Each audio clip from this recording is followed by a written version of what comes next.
تبارك الذي نزل الفرقان على عبده ليكون للعالمين نذيرا۔ کسی عزیز نے سوال کیا ہے مفتی صاحب،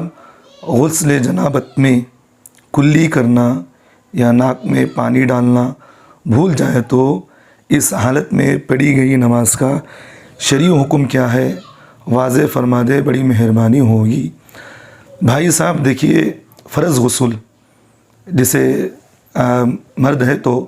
احتلام ہو جائے تو یہ غسل اس کے لیے فرض ہے، عورت ہے تو احتلام کا غسل ہے یا ماہواری کا غسل ہے، نفاس کا غسل ہے، یہ سب فرض غسل ہے۔ تو اگر کوئی آدمی فرض غسل میں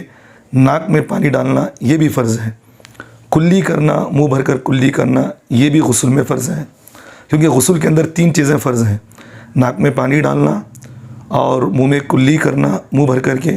پورے بدن پر سر کے بال سے لے کر پیر کے ناخن تک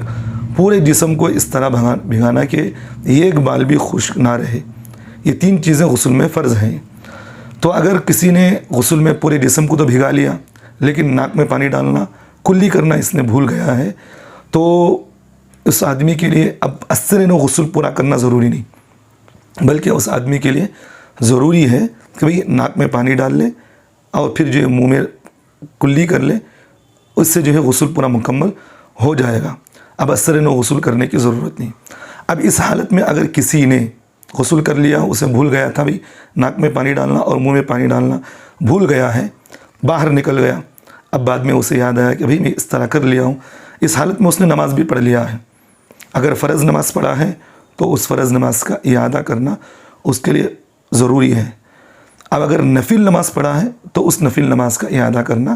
ضروری نہیں، کیونکہ نفل نماز میں آپ نے اس ایسے حالت میں شروع کیا جبکہ آپ کا غسل ہی نہیں ہوا ہے، وضو ہی مکمل نہیں ہوا۔ جب وضو اور غسل مکمل نہیں ہوا ہے تو پھر نماز ہی مکمل شروع نہیں اس کے بھی۔ تو اس لیے کیونکہ حدیث پاک میں اللہ کے رسول نے فرمایا کہ صلی اللہ علیہ وسلم نے فرمایا بغیر وضو کے نماز مکمل نہیں ہوتی، تو اس لیے آپ نے جو بغیر غسل کے آپ نے نفل نماز پڑھی ہے تو وہ نماز ہی ابتدا نہیں ہوئی، اس کا اعادہ ضروری نہیں، بلکہ فرض نماز کا اعادہ ضروری ہے۔